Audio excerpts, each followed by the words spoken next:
Une fois de plus, bonjour, bienvenue à la revue des grandes unes de ce mercredi. Allons tout de suite en kiosque avec les journaux parus ce matin.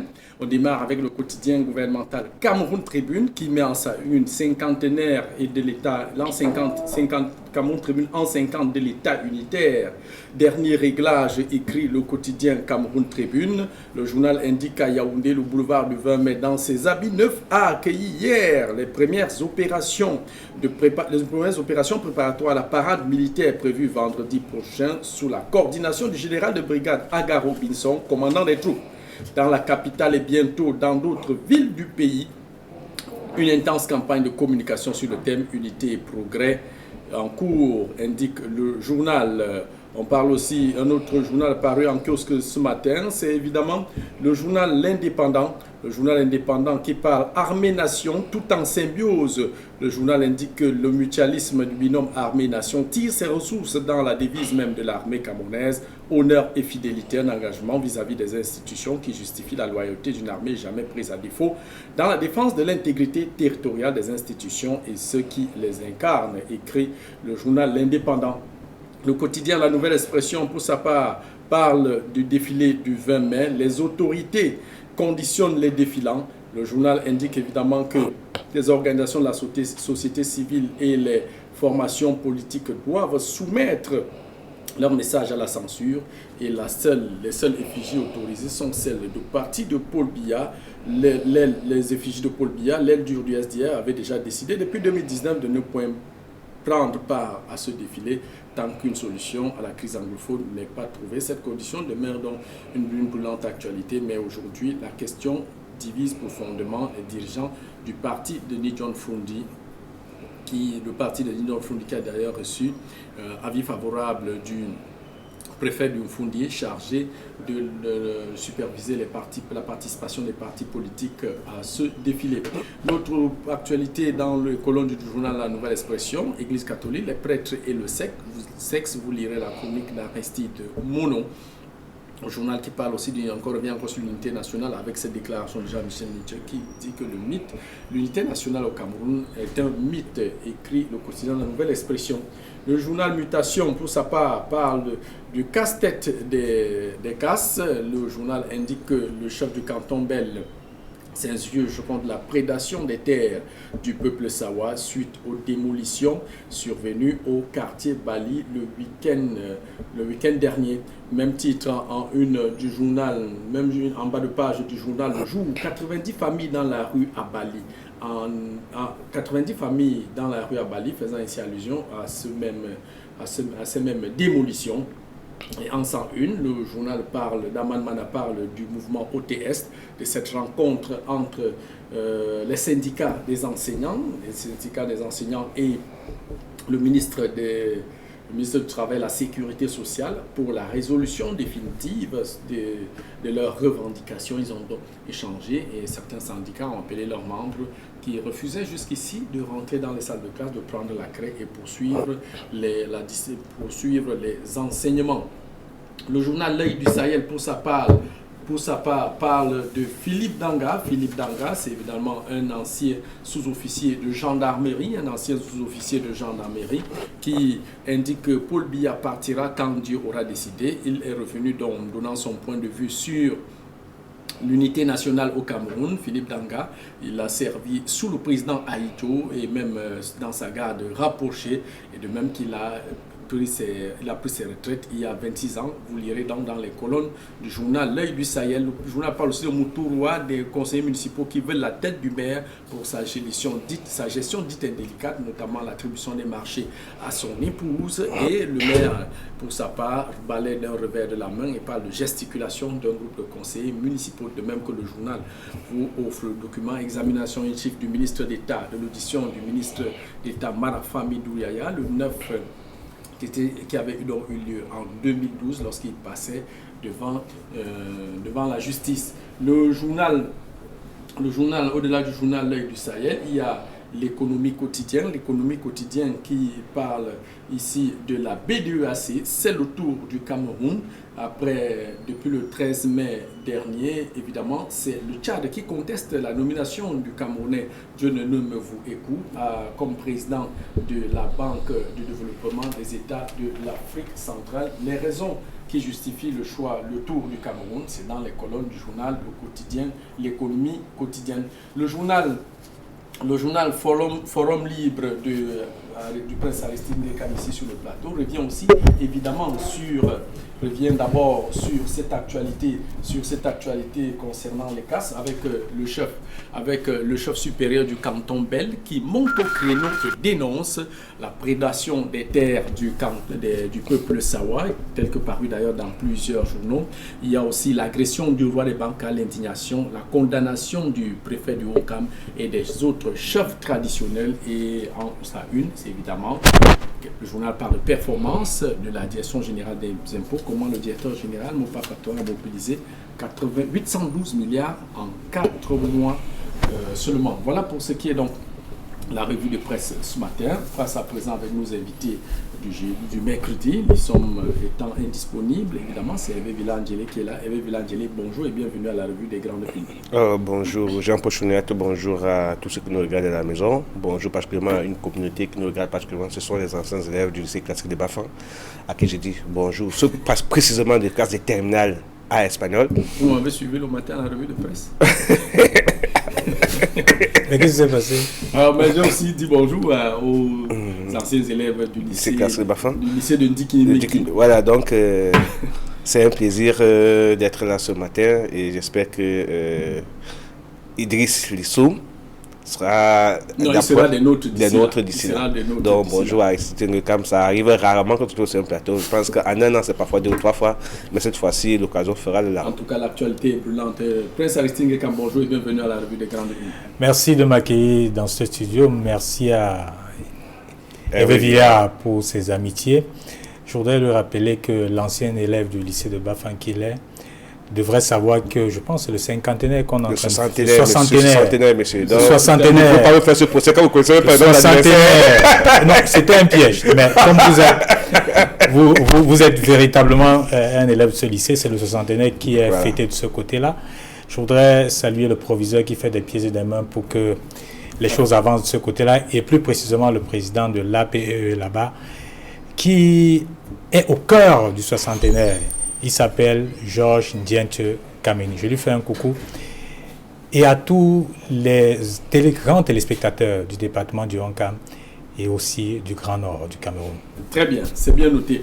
Hervé Villa-Angélé, les autorités conditionnent les défilants. C'est en une du quotidien la nouvelle expression. Vous avez traité cette actualité dans votre journal. De quoi a-t-on peur? En réalité, vous savez que vous savez effectivement que la fête de l'unité, c'est l'un des moments les plus importants en termes de célébration officielle chez nous. Donc on sait effectivement que ce jour-là, on a les célébrations civiles, les célébrations politiques aussi. Et quand on est au cœur d'un pays, au bord de l'implosion, permettez l'expression, parce qu'il y a beaucoup de tensions sociales. Beaucoup de tensions sociales, vous avez la crise anglophone qui n'est pas finie, vous avez la crise sociale également avec la hausse des prix, vous avez la crise des travailleurs qui revendiquent un certain nombre de choses, notamment les enseignants et plusieurs autres corps de métier. Vous voyez donc que si on permet à tout le monde de venir, chacun viendra revendiquer l'unité nationale avec sa part de pancarte, parce que pour que cette unité puisse être réelle et concrète, il faudrait que les problèmes du Cameroun, les problèmes de tous les Camerounais soient résolus. Et en fait, au moins, on n'est pas certain que cette unité soit complète parce qu'il y a beaucoup de tensions. Et pour empêcher que ce genre de choses ne se produisent, il faut bien que les autorités de chez nous ont pris cette initiative à travers les préfets et autres pour dire ok, voilà les mesures à prendre. Parce que vous savez, ça peut brûler à l'intérieur, mais on ne voudrait pas que l'extérieur soit au courant de ce qui se passe chez nous. Et on sait généralement que durant ce défilé, les partis politiques notamment, et même, certains, on a même vu des écoles. On a passé un message par des élèves. Et aujourd'hui, c'est interdit, notamment à la place du 20 mai. C'est quand même Yaoundé, la capitale politique. Donc, on ne voudrait pas que ça se garde de ce côté-là. Pourtant, on a beau camoufler, le feu, la fumée n'est pas sortie. Oui, donc voilà le tableau peint. Parce qu'en réalité, quand on est dans un pays où le SMIC est à 36 000 et que les enseignants travaillent depuis des années, sans avoir été intégrés, sans salaire, et même le peu qu'on leur promet, c'est encore déchiqueté au niveau des différents ministères, parce qu'il faut les bacs pour pouvoir avoir des avancements. Vous comprenez que ça va très mal. Prince Aristide Ngekam, est-ce que sur ces messages que l'on redoute, est-ce que l'on a peur que Paul Biya soit au courant, peut-être découvre certaines réalités qui ne lui parviennent pas toujours dans les rapports sur sa table? Non, je pense que le président Biya... Et en quoi un message tel que déroulé sur une pancarte peut créer une étincelle, peut dégénérer? Je pense, et on a l'habitude de dire que le Cameroun est un pays démocratique. C'est-à-dire que c'est pratiquement une chanson. Donc en principe, pour ne serait-ce qu'un message, on doit pouvoir laisser les gens s'exprimer. C'est-à-dire que, et moi je pense que c'est la meilleure des expressions. Ce n'est pas une marche, c'est un défilé où des gens viennent fêter l'unité du Cameroun en rappelant les problèmes qu'ils vivent ou alors qu'ils rencontrent tous les jours. C'est aussi une occasion ou alors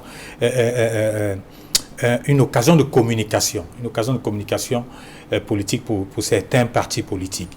Oui, mais il faut noter que cette affaire a souvent fait des gorges chaudes au niveau de Douala, où on rencontrait des policiers, des agents de force de maintien de l'ordre, suivre, arracher les pancartes, les banderoles et autres messages ou pancartes des mains du SDF, des défilants, surtout du SDF.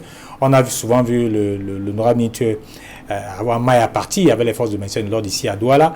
On a aussi quelque peu vu ça, mais à Yaoundé, mais pas devant le président de la République. Cela était directement camouflé au niveau du rond-point J'aime mon pays, l'actuel rond-point J'aime mon pays, qui était l'actuel rond-point Hilton, où il y avait une sorte de filtre où on vous demandait de brandir les pancartes, et comme c'est sur Yaoundé, on fouillait pratiquement les défilants pour que cela ne puisse plus pas brandir ces différents messages auprès du président de la République. Mais de quoi a-t-on peur? C'est une sorte de, je dirais... Pourtant, c'est à une pareille occasion que le SDF avait exigé l'une transparente, avait d'ailleurs défilé, et puis par la suite le président... Exactement. Donc, je pense que les SBI, ou alors les commandos, entre guillemets, du président, n'aiment pas, peut-être qu'ils ont l'habitude de dire au président que tout va bien, et que le président puisse découvrir par lui-même ce type de messages qui peut-être qui ne lui sont pas, pour eux, d'après eux, qui ne lui sont pas favorables. Mais je voudrais rappeler que le président Biya a une télévision devant lui, à la maison, il a l'habitude de capter toutes les chaînes. Donc ce qu'on pense caché, au président Biya, il est formellement. Il faut me rappeler qu'il est sur les réseaux sociaux. Exactement. Ce que je voulais rappeler ici pour contextualiser ce débat, c'est que vous savez qu'il y a quand même, le prétexte était le Covid. C'est-à-dire qu'on ne voudrait pas qu'on ait avec comment je vais dire ça, les alertes de l'OMS qui restent persistantes. On ne sait pas pourquoi, alors que de l'autre côté de l'Occident, on a levé pratiquement... Les gens sont déconfinés.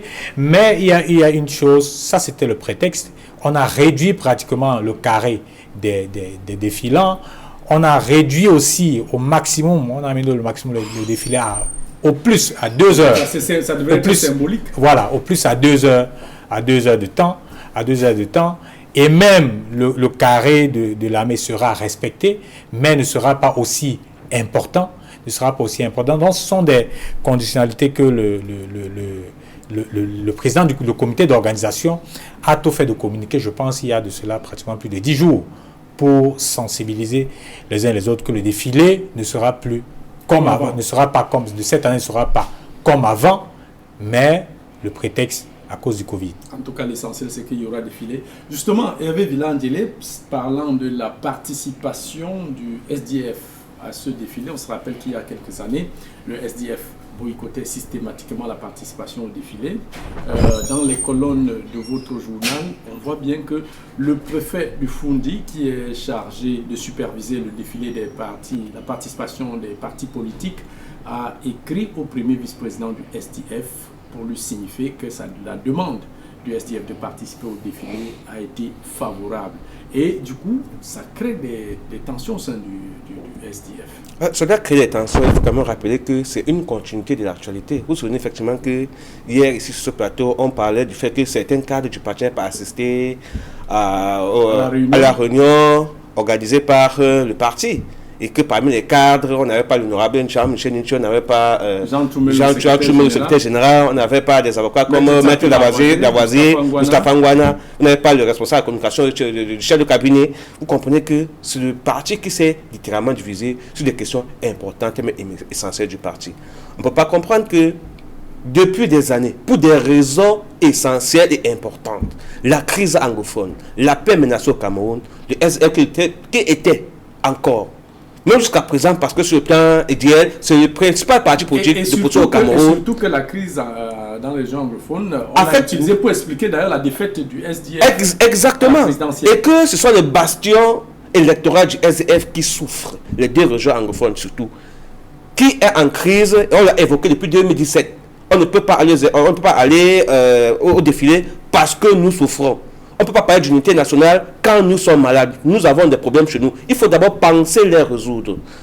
Et les doléances posées a été soutenues par l'ensemble des Camerounais parce qu'en réalité, c'était un problème crucial. Et hier, c'était pas aussi grave qu'aujourd'hui. La faction semble plus grande aujourd'hui qu'hier. Et donc, au moment où des positions devaient davantage se radicaliser pour poser le problème qui n'est pas toujours posé au sein de l'Assemblée nationale du Cameroun, avec acuité, c'est à ce moment que le parti décide d'aller défiler. C'est une forme d'incongruité au regret, c'est au regret que je dis, mais c'est une forme d'incongruité qu'on ne peut pas expliquer sur un plateau. C'est vrai, un parti il peut avoir des revirements, mais il faudrait que les revirements soient expliqués à tout le monde. Pourquoi on ne peut pas assister à cette faction? Vous comprenez donc que ceux qui n'étaient pas à la réunion d'hier, le week-end, et que nous avons rapporté ça, avaient déjà compris ce qui se passait. Depuis quand est-ce que ce SDF va demander à défiler? Un parti qui a dit que je ne défilerai pas tant que les problèmes existentiels des Camerounais sera résolu. Et c'est pour ça que le SDF a toujours reçu le sentiment de soutien, même ne serait-ce que moral, de tous les Camerounais, dans l'ensemble. Et quand même de manière qu'on ait un peu de sympathie pour les militants de ce parti. Et même la presse, il faut le rappeler, la presse qui revendique la démocratie chez nous, a tout fait de dire que, ok, voilà, au moins c'est un parti qu'on peut soutenir, ne serait-ce que par sympathie. C'est pourquoi il a taxé toute la presse privée camerounaise d'être des alliés et même d'être des militants du SDF. Aujourd'hui, qu'on pensait que le combat d'être radicalisé pour que la paix au Cameroun soit réelle, pour que le problème d'hier, puisque ça date encore d'aujourd'hui, soit posé avec acuité, voilà ce qui se passe. Est-ce que c'est une forme de trahison? Je ne veux pas le dire sur ce plateau dans tous les cas. Ça a tout l'air. Mais dans tous les cas, oui, ça a tout l'air. Prince Aristide Ngekam, sur cette participation du SDF au défilé du 20 mai, qui est somme toute un acte républicain, mais est-ce que quand on regarde le parti, les cadres du parti qui regardent dans des directions différentes, est-ce que ça augure un avenir meilleur pour le SDF? Est-ce que là, le SDF n'est pas parti pour mourir, entre guillemets? Je ne pense pas. Moi, je pense que je vois la vitalité de ce parti. Je vois des gens s'exprimer librement, sans qu'on ne les étouffe. Mais je voudrais leur dire qu'un parti, c'est le respect des textes, le respect de la ligne politique. Et qui définit la ligne politique? Qui ne respecte pas donc la ligne politique? Non, qui définit la ligne politique? Il faut commencer par là. C'est le chairman qui définit la ligne politique. Et lorsque le chairman a pris une décision, ceux qui se reconnaissent de ce parti doivent pouvoir suivre. Un parti, c'est les règles. C'est comme une association. C'est-à-dire que vous avez le règlement intérieur. Il faut pouvoir le respecter. Si vous ne le respectez pas, en d'autres termes, vous faites la rébellion. Vous faites de la rébellion. Et je dis, si vous faites de la rébellion et qu'on vous laisse faire, ça voudrait dire que votre leader, c'est un vrai démocrate. C'est-à-dire qu'il laisse les gens s'exprimer. Il laisse les gens avoir leurs pensées, avoir leurs opinions. Mais tout au moins à la fin... pas tenu en compte. Mais, tout au moins à la fin, j'ai dit, c'est lui qui définit. Ce que je voulais dire, non, le SDM ne demande pas. Il n'est pas allé demander à défiler. Vous savez que non, on ne demande pas. Voici comment ça se passe. Lorsqu'il y a le défilé, le préfet convoque tous les partis politiques qui veulent. Vous êtes libre de venir ou de ne pas venir. C'est-à-dire que je dis n'importe quoi. Le SDF y est allé. Il est allé. Donc ça voudrait dire qu'il veut défiler. Le préfet vous reçoit, il vous donne les consignes pour cette année, voici comment ça va se passer. Vous aurez votre carré peut-être, on vous accordera. Dans le cas d'espèce, vous avez votre temps de parole. Vous avez pris votre temps de parole. Dans le cas d'espèce, c'était pas seulement, je me suis rappelé qu'il y a toute une lettre qui a été écrite comme pour répondre à une demande. C'est en termes de fait. C'est ça le fait. Je dis ceci, c'est la démarche. Et lorsque on vous invite, vous venez, on fait une réunion, on vous dit, voici comment le défilé va se passer. Vous aurez droit peut-être à 1 carré ou à 2 carrés. Nous ne voulons pas tel type de message, nous voulons des messages. Nous ne voulons pas des messages. Donc vous conformez, vous participez. Exactement. Voilà, c'est tout. Maintenant, s'il y a le patron de ce parti décide ce que ils ne participent pas au défilé, ils n'iront pas. Ils n'iront pas. À moins que vous créez votre parti, vous allez le faire. Vous allez vous décider de ce que vous allez participer. La raison symbolique, pour revenir aux revendications, la raison symbolique de dire que nous n'allons pas participer au défilé, c'est un moyen d'expression. Et je respecte ça. C'est-à-dire que comment je vais dire ça, en relation puis aux souffrances que vivent nos frères et sœurs du Nozo. Oui, on peut le comprendre. Mais d'autre part, comme Jean-Paul l'a dit, les républicains vous diront, ce n'est pas parce qu'on a des problèmes qu'on ne continuera pas à aller au travail ou alors à aller au défilé, à répondre. C'est-à-dire, c'est comme si c'est un point de vue. Et c'est un point de vue qu'il faut pouvoir, et Hervé Villangele le respecter. Cette histoire où on a l'habitude de dire que la presse privée, Permettez-moi de rebondir en vous rappelant que en tant que reporter, en tant que journaliste, oui. En tant que journaliste, je vous ai laissé parler. Rebondir que sur des faits. Et le fait pour lesquels on nous a le plus Je vous ai laissé parler. Et il y a une chose que vous avez dit tout à l'heure qui n'est pas vraie. Cette histoire où les gens pensent que la presse privée est l'adjuvant des partis d'opposition, c'est faux. C'est faux. C'est-à-dire que ce n'est pas faux. Oui, mais c'est ce qui se dit et c'est un faux débat. C'est-à-dire qu'aujourd'hui, vous travaillez en fonction des faits. Vous travaillez en fonction des faits. Et du coup, il y a des tentampions qui vous qualifient de proches ou alors travaillant pour un parti politique. Alors que le journaliste fait son travail et essentiellement son travail. Vous allez rebondir. C'est même vous qui allez conclure l'émission. Prince Aristide Bekam, est-ce que ce qu'on observe, la réunion du parti boycotté sous la coordination du chairman a été boycottée, le parti va participer au défilé, le préfet du Founé s'est adressé au premier vice-président, Joshua aussi. Est-ce que l'impression que tous ces autres cadres, est-ce que la main de Joshua aussi ne pèse pas trop lourd à la place du chairman du SDF? Non, c'est le chairman qui décide. C'est le chairman qui décide. Et qui instruit son président à le faire. Et donc, c'est important de le savoir. Mais oui, et donc en conséquence, et au finish, le SDF va défiler parce que le chairman aura décidé que le SDF défile. Nul n'était les revendications des uns et des autres. Je dis que je respecte, mais c'est un parti politique qui a ses règles. Il faut pouvoir le respecter. Oui, je rebondis sur 2 points. Le premier, s'agissant des... Vous ne démentirez pas cet argument de l'accompagnement des partis politiques de l'opposition au Cameroun par la presse camerounaise. Partez fait des études de 90 jusqu'à aujourd'hui et bien avant. On va parler de la Sainte Trinité hier, la nouvelle expression Challenge Hebdo, vous avez le message. La presse indépendante est engagée. Parce qu'en réalité, on défend quoi? On est engagé pour défendre quoi? L'intérêt public, l'intérêt national, la paix du Cameroun. En fait, vous avez l'impression que les mêmes faits reviennent parce qu'on a besoin que les choses changent. Quand on a affaire à un État, ou bien à ceux qui nous dirigent, qui n'ont l'impression de ne pas écouter les desiderata de la population. Permettez-moi, en tant que journaliste, vous ne donnez pas un exemple aux étudiants de journalisme qui nous suivent. Justement, permettez-moi de vous rappeler ceci, n'est-ce pas?